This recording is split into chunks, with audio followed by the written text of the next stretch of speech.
And here you go. Okay. Now I can share. And-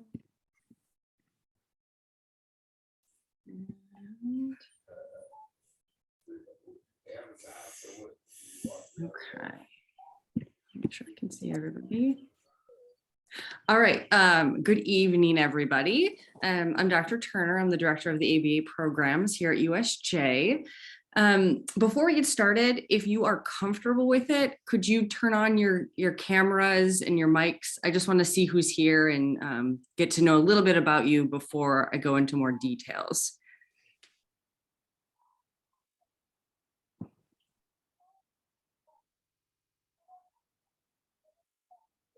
Okay, so I want to go around and hopefully this won't be too awkward for anybody since none of us know each other. But just tell me, are you here for a master's or a cert? I know I have it in an Excel file, but I want to hear it from you.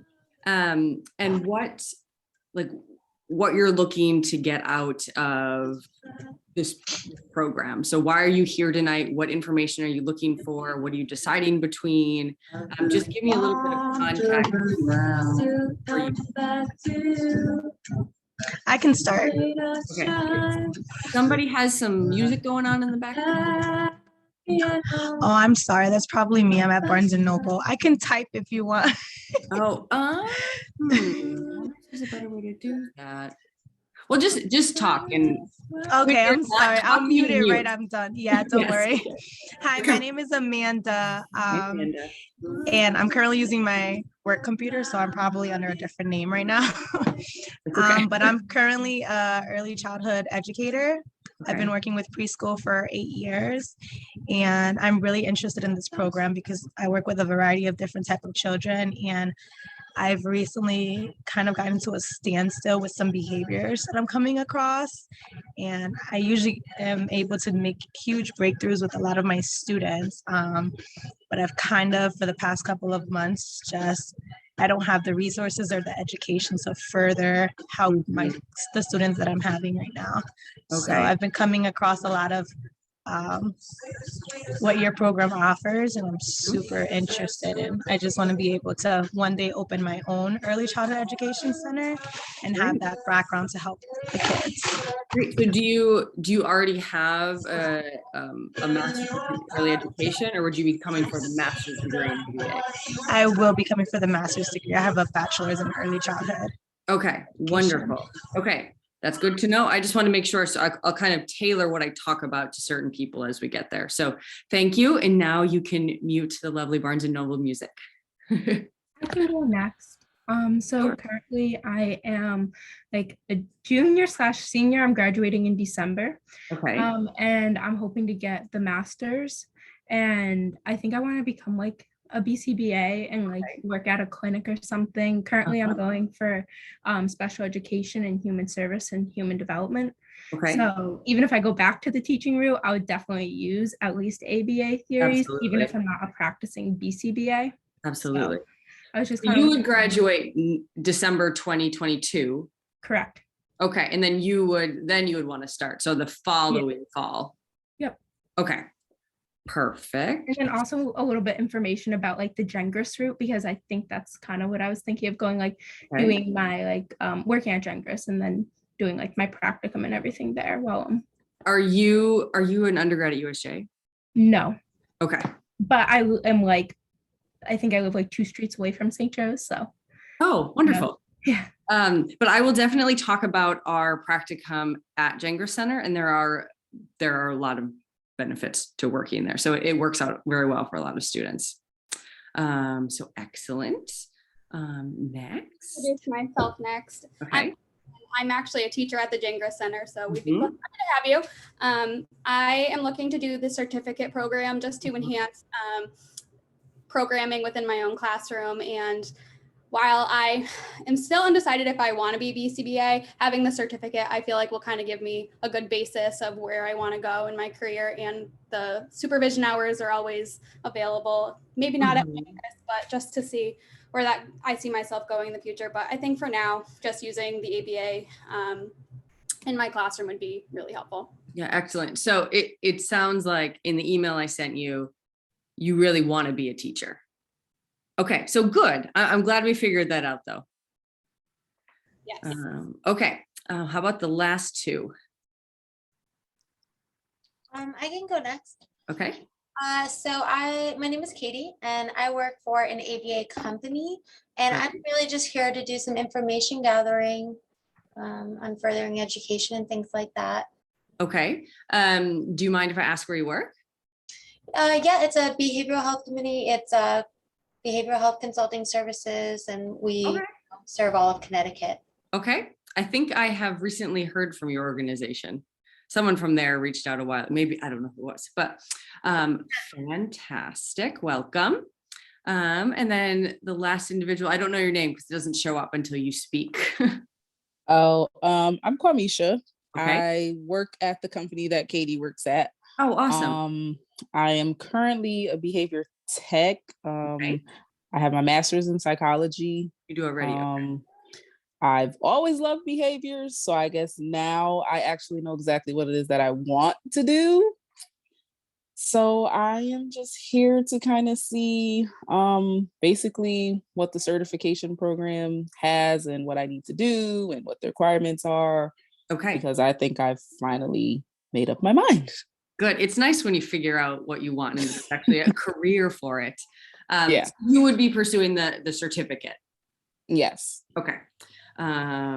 Awesome. Well, welcome everyone. I am going to go through both programs, the certificate and the MS, just so everyone is aware, because I don't know if you've already heard of this or you probably will be hearing about this. The BACB, who's the organization that certifies you as a behavior analyst, they recently announced in association with ABAI, which is another organization that certifies your coursework. Basically, the governing bodies of the field said that by 2032, so 10 years from now, they're getting rid of all the certificate programs. So you'll no longer be able to get a certificate if you already have a master's. Basically, everyone will need a master's in applied behavior analysis. So if you're going to start the program, let's say in the fall, there's no reason that you will run into that deadline. You have 10 years. You should very well be able to take your coursework, get your supervision. You need to finish your supervision within 5 years. So you still have an additional 5 after that before that goes into effect. I just want people to know, because I'm assuming you'll be hearing different rumors and such about the certificate. There's information on the website, but by 2032, it's going to be gone and you'll need a full master's. So if you don't take your exam to be certified and or licensed by 2032, you will need additional coursework. That's good to know, so I can stop procrastinating. Now, yeah, you'll be fine for now as long as you stay on track and within 5 years you have it, you'll be fine. But just putting that out there, and if anything weird happens, I'll work with you and we'll figure it out. Okay, so as I go through, feel free to just raise your hand and or just talk if you have a question. This can be pretty informal. So it sounds like you all have a pretty good idea of what ABA is. You're all either in the field or you know a decent amount about it. But just in terms of employment, when you are finished with your degree, so this graph here shows that about, 73% of BCBAs end up working with the autism spectrum disorder population. You do not have to. There's a lot of other disciplines and a lot of other areas you could go into, such as gerontology, different areas of clinical psychology, education, organizational behavior management. So there's other areas. However, most of the jobs, most of the insurance reimbursement, most of the money that will pay for your salary will be within the autism spectrum disorder population. So it'll be easiest to get a job and supervision there, but you are not limited to that field. So I love showing this just because if you are on the fence about whether or not you want to be a BCBA, I think this alone, in addition to helping so many learners and students and adults, this is fantastic. So there is such a need for behavior analysts. Up top, it says that from 2010 to 2018, there's a 127% increase. Or sorry, that was from 2017 to 2018, 127% increase in the demand for behavior analysts. And from 2010 to 2017, there was nearly a 2000% increase in the demand for behavior analysts, meaning every school district, every outplacement, most hospitals. I mean, I just got a call from someone in Cincinnati who works at a hospital who they're starting an outpatient clinic and they want to consult with the BCBA. So there is a really big demand. So you'll be able to get a job anywhere. And the salaries are good starting salaries. Nearly all of my students make more money than I do. So also this little nifty graph here shows that in 2018, there were 5,000 brand new certified BCBAs. However, there were about 16,000 job postings for BCBAs, meaning most of my students, when they go, they can pick from 5 jobs. It depends on where you go, right? Connecticut has a lot of BCBAs, but if you want to go to other states, which it'll be easy to get licensed in those other states, some only have a handful of BCBAs. So it really just depends on where you want to go, but you will not have a problem getting a job. And like for you, Allison, being a teacher on top of a BCBA, you will be incredibly employable as a teacher wherever you go. All right, so with that said, the mission of our program is twofold, and I think it's somewhat unique in this aspect. So the second bullet point says, we want to prepare you to pass this test. So just like any discipline, you have to take a test to become certified and or licensed in your state. So we will, do our best to prepare you to take a test. However, we really are proud to develop graduates who hopefully become leaders at their organization, who can work independently, who can problem solve, who do kind of service work, who want to go above and beyond, and who are prepared to be lifelong learners. So we don't just teach you the basic content. We really want to teach you to improve the lives of others and do it in a very effective, meaningful way, not simply to pass a test and, to discriminate between these terms. I don't care. I want you to know how to implement these things in practice. So we do not just, test after test, but a lot of our assignments, a lot of our in-class activities are applied, they're hands-on, a lot of projects, a lot of one-on-one feedback from the faculty member to try to get you guys to a point where you can be completely independent and successful practitioners on your own.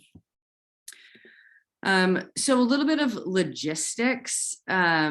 So you have to, in order to become a BCBA, you have to have a master's degree. So if you already have one, you just do the certificate. If you don't have a master's degree, you could complete our program, which is a full master's. We also have all the coursework that's approved by ABAI for either the master's or the certificate program. So if you take our courses in the way and the order I tell you to, you won't have to take any additional coursework to take the certification exam. And then whether or not you're doing the master's or the certificate, you still need 2,000 hours of supervised field work. It can be slightly less if you do an intensive practicum, but those are more rare to find. So most of you will have about 2,000 hours of supervised field work, which, to be honest, is about two years working. So it does take a while to get through all of that field work.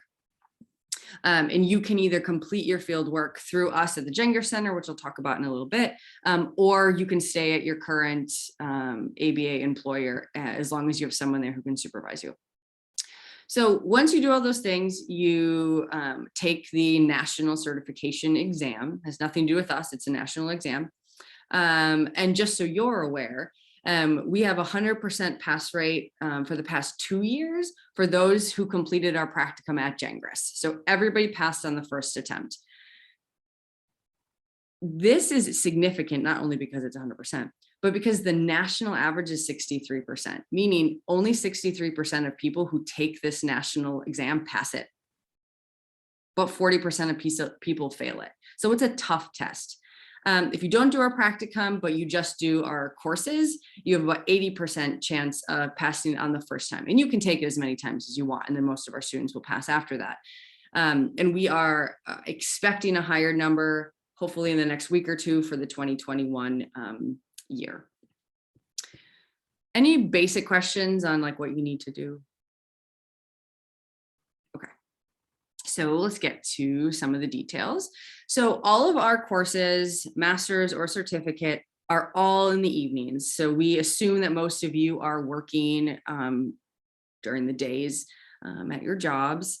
And so our courses are either 4 to 6:30 or 6:30 or 6:45 to 9:15. And we typically will only have you here 2 nights a week. So we're not going to have you here, you know, Monday, Tuesday, Wednesday, Thursday. It'll be 2 nights a week, typically, depending on which classes and which semester.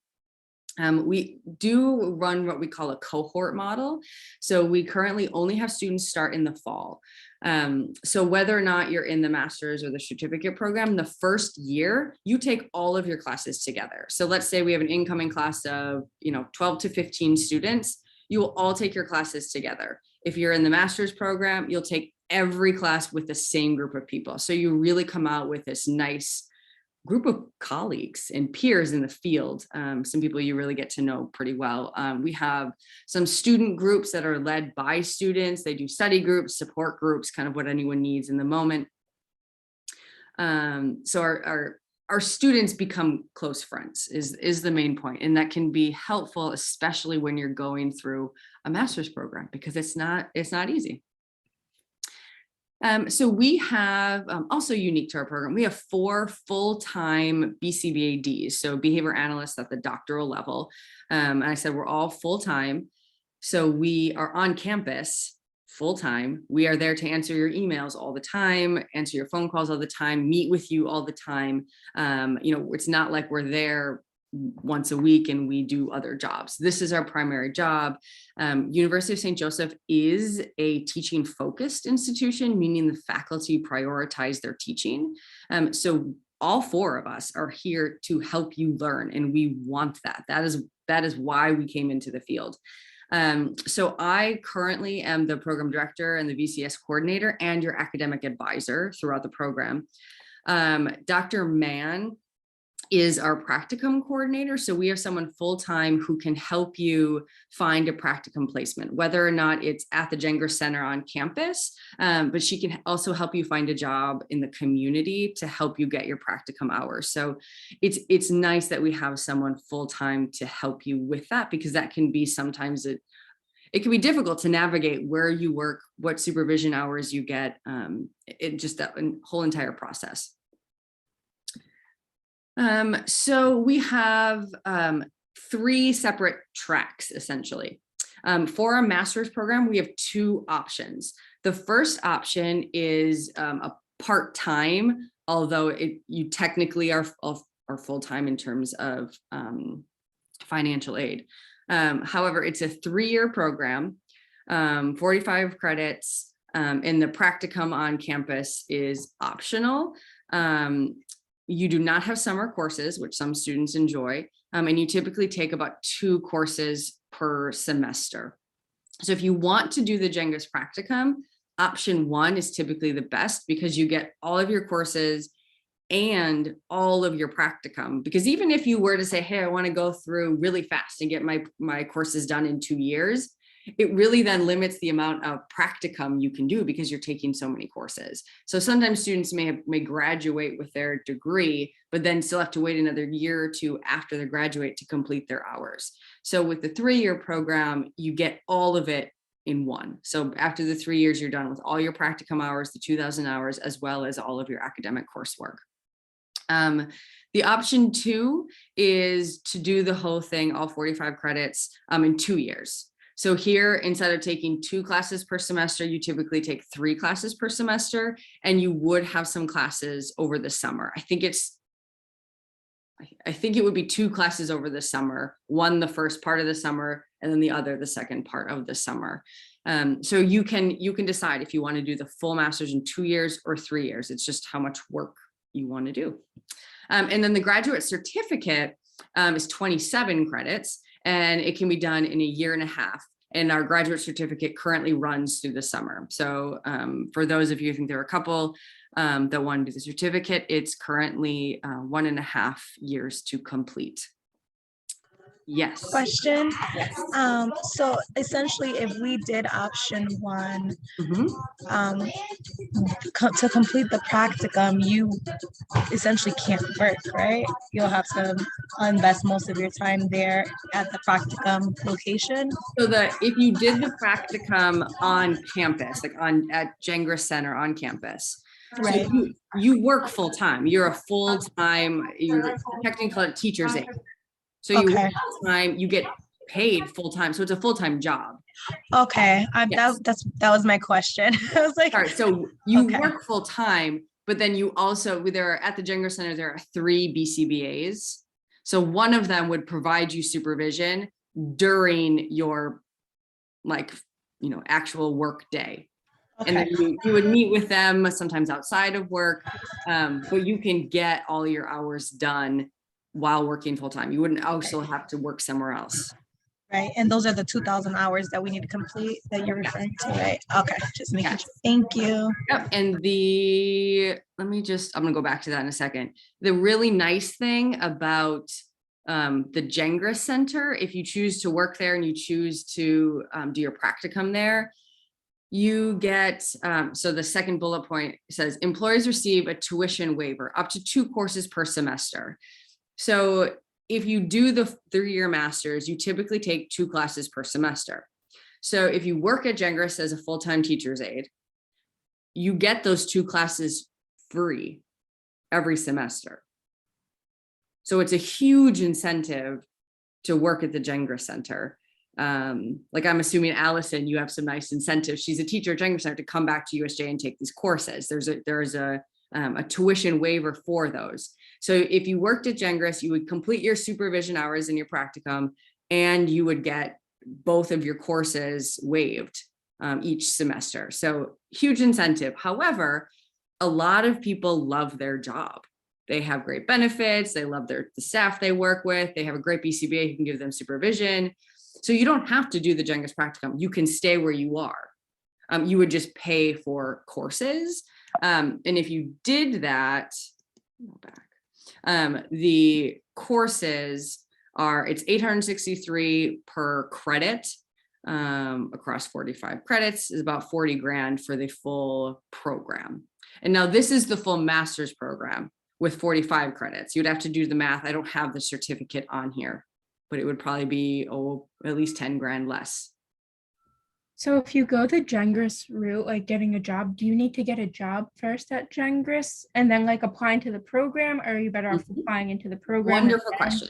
So apply to the program first. Once you are accepted into the program, I will ask you a variety of questions. If you say you're interested in working at Gengras and doing the practicum, I will immediately put you in contact with Dr. Mann, who's our practicum coordinator. She will help you, apply for the job. There's no reason you wouldn't get the job unless, to be honest, you have, something like child abuse on your record, or she will say, this is a student from our ABA program, and they kind of help you along the way into getting the job. So don't worry about getting the job or not. Like I said, unless there's something horrible in your history. But I'm assuming no, since you're all wanting to go into all the work with children. So yeah, apply to the program, and then we will help you obtain employment at the Gengras Center. And also just to let you know, so there's the Gengras Center. You can work wherever you work now, or you get a new job. You can also work at Able Home Health Care. They do primarily in-home ABA. But if you are an employee through them, they have a variety of BCBAs to provide you with supervision, but they also offer you a 15% tuition discount for here. So if you don't want Gengras, but you don't like your job, this is an option as well to get a little bit of a relief on the tuition. Any other questions about supervision? Okay. So your coursework, like I said, the first year, whether you're master's, 2-year, 3-year, or certificate program, the first 2 semesters are all the same. And all of our courses are kind of in chunks. The first chunk are very didactic, meaning it's the basics of ABA, basics of ethics in the field, basics of research methods, just kind of getting your feet wet with the terminology of the field. So there's a lot of teacher-led instruction. We give you weekly feedback. So you will know every week, you'll do something every week that we can evaluate you on. This should not be scary. This should be exciting, right? We're saying, hey, we know where you're at. If you're doing great, that's great. Keep going. If you're kind of getting off track, let's stop it, fix it, get you on track so we can keep going. So sometimes we'll meet with students weekly if they want to, and you literally will get multiple areas of feedback, whether it's quizzes, participation, projects, so forth, each week. At the end of your first year, so in addition to developing great behavior analysts, we also want to prepare you for this licensure exam. So the end of the first year, all students, doesn't matter which track you're on, take a practice test, which is, it mimics the actual licensure exam in terms of the types of questions. So they're all multiple choice. You have the same amount of time to complete it. So everything is very similar, but you don't have to pass it. It's simply for practice. Once you're done, we give you these beautiful graphs that say, hey, you're really strong in graphing, but you got to work on your basic terminology, but you're really strong in teaching concepts, or whatever it is. We'll kind of tell you where your relative strengths and weaknesses are, so that you can study and know, okay, what do I need to beef up on before I take this test to be licensed? So again, at the end of the first year, you take it. You don't have to pass it. It's simply for practice. Then the next kind of set of classes are all very, very applied. So these 4 are some of my favorite classes, but we have assessment and intervention. So in assessment, you actually, you look at functional behavior assessments, you conduct functional behavior assessments, you are problem solving real data in class. Behavioral intervention, you conceptualize a behavior intervention plan. You write one, you critique your peers, you look at several samples, and you go through all the various interventions that you could use in the field. There's also a class called Advanced Topics. That one is really geared towards what we would call verbal behavior, but teaching communication. So you write a lesson plan in this class. We have another class called Educational Interventions that you actually take before this, in which you would have already written a lesson plan. There's a heavy focus on teaching systematically, which Allison, this will enhance your teaching so much. It's going to be fantastic for you. And then organizational behavior management and consultation. So most of you, right, you work as like a para or a behavior tech. And so the behavior analyst comes in and gives you feedback or teaches you how to run the plan, right? So as a behavior analyst, most of what you do is supervising others. It's training parents, it's leading a team. So how do you give feedback? How do you train people? How do you manage and lead a team of behavior technicians, let's say? So that class is all about those types of skills. So once you get to this level, there's a lot more student faculty collaboration. So it's less of us telling you, it's us working together a little bit with us. We still are helping you, obviously. There's starting to be some peer feedback in a lot more projects, both in and out of class. So these are very, very applied. So then when you're done with these courses, and again, this is for all students, regardless of what track you're on, but when you're done with these courses, before you graduate, you take a comp exam. And this comp exam, you have to pass it, but you can retake it as many times as you want. You just have to pass it before you graduate. And most of the questions on both the practice and the comp exams are questions that you've had in classes before, right? We pull them from previous quizzes. We're not trying to trick you. We just want to make sure that you've maintained the information so that you can go off and pass the actual licensure exam, because the worst thing that can happen is, you pay all this money for this degree, but you can't pass your licensure exam, and then you can't practice. So it really becomes pointless. So we see it as a way to really help you guys, and we help you study. And like I said, you can take it as many times as you need to. And then, so this set of courses is only for our master's students. So all the other courses I just talked about, everybody takes, master's or cert, but our master's students only take these classes. And these are much more research focused. So you have an additional research class that the certificate students don't, and you actually do a research capstone, which is a 1-year applied project. So don't get turned off by the term research. It can be really whatever you want it to be, but it's an applied project with one-on-one with a faculty member. And I'll come back to that in just a minute. You take a class called Applied Behavior Analysis in Clinical Populations, which basically teaches you how to apply the principles of behaviorism to things outside of autism. So anxiety, depression, schizophrenia, gerontology, substance abuse, I could go on, but various things in the DSM. You also, if you're not in our practicum at Gengris, you would take our practical applications of applied behavior analysis course, which is a 1-year, 2-semester course in which it's set up somewhat like group supervision, but it's all, hey, here's a case. Here are the bunch of case materials. We're going to work through it. You'll take videos of each other and give each other feedback. It's very, very applied. It's like the second year on steroids. But it's essentially making sure you are ready to be independent and successful. Okay, so for those of you who are doing the master's program, like I said, you'll do a research capstone, we call it. And for this year, this 2-semester course, you're paired one-on-one with a faculty member to do any project you want. So I have some students who are very interested in basic research, and they do something like a computer game with undergrads, or something that may not be as interesting to you as it was to them. However, some students are like, hey, I have this student and he's 18, he's not potty trained yet, and my organization can't figure out the best way to do it. I want to compare intervention A to intervention B for this kid and see which one is most effective.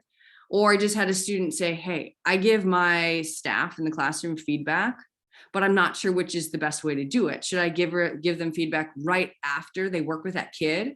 Or should I wait till the next day when we have our normal meeting? Like, does it actually matter if I do it right away?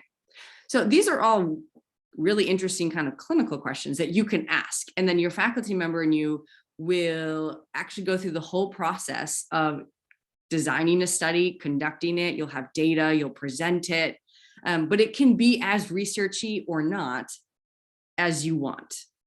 The research part really just means you're going to evaluate it in a systematic way. And hopefully what you'll learn through the program is that everything you do as a behavioral clinician is systematic. So you're really just practicing behavior analysis when you do some type of research project. But all of our students get a lot out of it because you're practicing independently. It's really an independent project. So it helps more than just teaching you the concepts. You grow honestly as a person throughout it. And most of our students present at different conferences. A bunch of our students have won awards at conferences. So overall, we do a lot of good work with our students. And then us faculty, this is just a sampling of some of the work that both of our students and the faculty do. So we are all active scholars. We publish, we present. So if you are interested in that world, we can show it to you, we can get you involved. But if you're not, no worries either way. It's not a requirement of the program. Okay, so in summary, our program will uniquely help you pass that test, practice independently and confidently, be effective, be problem solvers, and be creative, not this kind of rigid way of implementing ABA, which sometimes gets a bad rep. To cooperate with other disciplines. Sometimes behavior analysts can be slightly arrogant, not all, but there is this kind of a degree of arrogance that goes around our field at times. So how do you cooperate with other disciplines that don't understand what you're doing the same way that you understand it? Hopefully become a leader at your organization, be a lead BCBA, start your own organization. And then if you are interested in going on to get your PhD, we are perfectly capable of helping you accomplish those goals. It just depends on what your goals are. So once you finish the program, we are always going to be part of your community. So like I said earlier, USJ is this teaching focused institution, but we really are a community. All 4 of us faculty regularly contact our students who have graduated. We have an alumni Facebook page. We have a conference every year on campus. We hold different networking events on campus to bring our students back, to stay in touch with them. If you 5 years after you graduate, if you move to Florida and you're like, hey, I need to get a job, but I don't know which organizations are good. I'll be like, oh, well, between the 4 of us, we have contacts in most states. We will immediately reply to your email. We're not going to forget who you are. Like I said before, we are here for you. And once you are in our community, you're never really out of our community. So there are some kind of long-term benefits. So if this sounds appealing to you, this is the process to apply. You simply go to the link ahead or on the top of the screen. Follow all the instructions and so forth. You will need your transcripts from your undergraduate institutions and masters if you have them. There is a application fee. However, simply by coming to this event tonight, that fee is waived. So when you go to enter the fee, just skip it and it won't require you to do it because you were at this event this evening.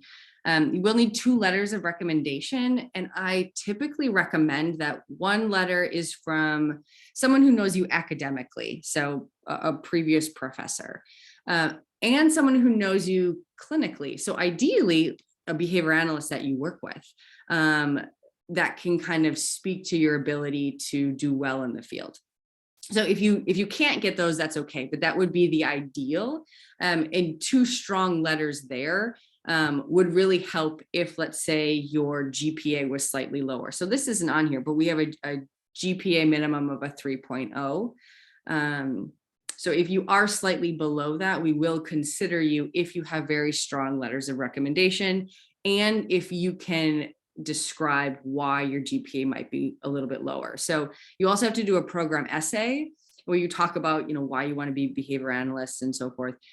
You can include in that essay, if your GPA is slightly lower than you'd like it, you can explain why. It's like, my undergrad GPA was low the first 2 semesters because I was transitioning to school and partying in, more eloquent words than that. But then look at my last 2 semesters, they were all A's or whatnot. What's the average GPA that you are accepting, if you know? Wait, say that one more time. What's the average GPA of students that are accepted? That's a really good question. I don't know off the top of my head. I'd have to do the average function in Excel. I would probably say like a 3.4 as an average. Maybe, I don't know. That's totally a guess. Okay, so you also need a resume, and those things you just upload. And Alicia, who is here tonight, is from the admissions department, and she knows all of the ins and outs of that system. I can answer any questions related to the program, but any questions about like actually submitting your application to that online platform are all going to be directed towards Alicia here. So let me stop here and see what, if any, questions y'all have. Yes, Allison. So as a prospective person in the certificate program, would Jangris still be able to offer supervision hours, or is that reserved for people who are in the full master's program? So it's a complicated question. Yes, you would. Yes, you will be eligible for it. It's just going to be a lot of work. Mm-hmm. But yes. Okay, and would I go the same route as everyone else and like at the end of year 1 or year 2 have an interview with like the panel, or would that? Yes. Okay. Yeah, you would do the same route. So I just got your application over the weekend and all of that. So my next step will be to put you in contact with Dr. Mann to get you on the list for that supervision cohort. It's basically yes, you can do it as long as we have enough BCBAs to supervise. Right. So Okay. as long as those 3 don't quit, it's fine. Fingers crossed. Also, supervision hours. When can you start recording supervision hours? When you start your first course. Okay. So August 26th or whatever. Okay. And would you, when you do the practicum, that's obviously down the line, but can you start recording supervision hours if you work directly with the BCBA, or do you have to be in that one-to-one meeting? You have to be in that way. Yeah. Cause the BACB has a lot of specifics. So it's essentially the number of hours you want to count. You have to be in a certain month period. The BCBA has to have met with you a certain number of times for a certain amount of time. They have to record. So it's very detailed. So you would have to have a signed contract with them. And you can't start supervision hours or anything until you start in the fall. But we would have to see how we do your hours, because we typically don't have students start until their second year. But in your case, you may finish the coursework and then still have some more supervision to go. Right. But that's like the stipulation with Jangris, right? So you technically have to work there for a year before you can get accepted for supervision hours. But I can talk with Dr. Mann about exceptions for that in your case. Yeah. Okay. Perfect. It also, if we don't have a full cohort for that supervision class, then you could always get in. So let me talk with Dr. Mann. We just need to figure out logistically how we would do it. Perfect. Okay. Thank you. All right. Other questions?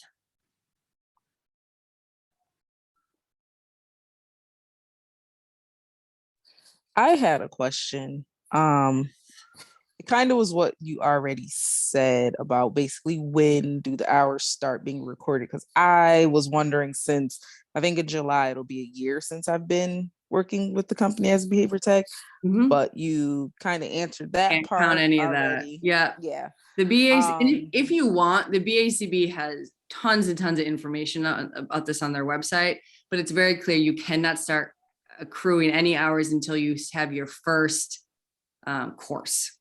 Oh, okay, gotcha. Yeah, that was my main question, because I'm like, do I start at 0 once I start, or okay? Yeah. And the supervision would be very different though.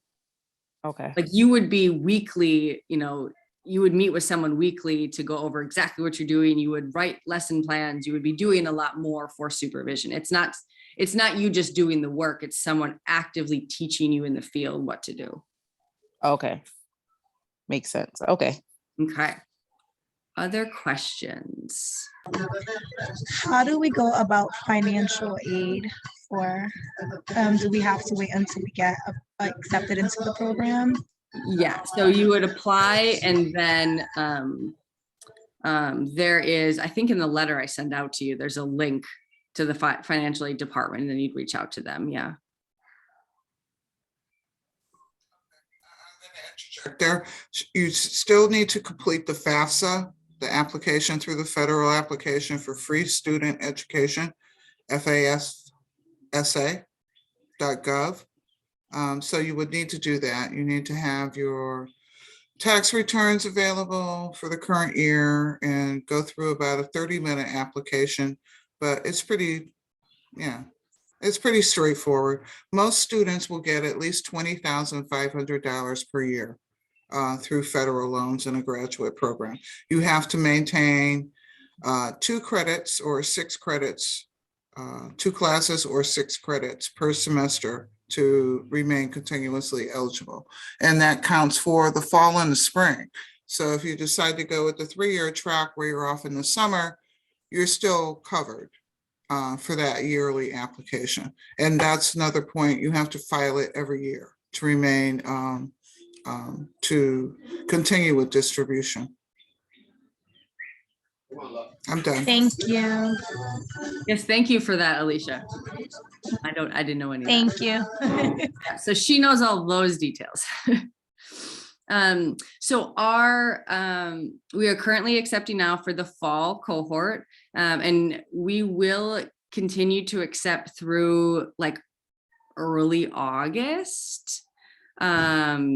You know, we have an orientation kind of mid-August and then classes start. So at that point, it would be hard to start, but shoot for as soon as possible. But as long as we do not fill up, we will continue to accept through early August. How many students do you take? How many what? Students do you take each semester, or like each fall, not semester? but fall? It depends. So we would, I mean, well, I can't say never. The faculty would not like to go. We don't want to go above 30. Like we don't want to. And in that case, we would probably split up the courses into 2 sections. So your classes themselves hardly ever have more than 15 students. But it depends on how many students are interested. It depends on, you know, where the faculty can cap. You know, I think I would love a class of like 12. You know, we like small cohorts where we can really get to know our students. But 30 would probably be the max. But you know, I mean, typically we'll have, I mean, right now we have one next year, 30 cohort, it's going to be about 25 students, but then we have some that are like 10 to 12. It just depends. Every year is a little bit different. But not 100, nothing crazy like that. No, it's cyclical. Yeah. As Dr. Turner is stating, you know, we want to make sure that you have that opportunity to have one-on-one contact with your faculty and your mentors. So we're not going to overblow the program as far as having students in one cohort. 30 is probably the best max. And like she said, you'll split them, we'll split it. 15 per section, so that you still have mentorship. We don't want you out there blind and, you know, just like following a catalog and trying to pick your courses. That's not going to happen.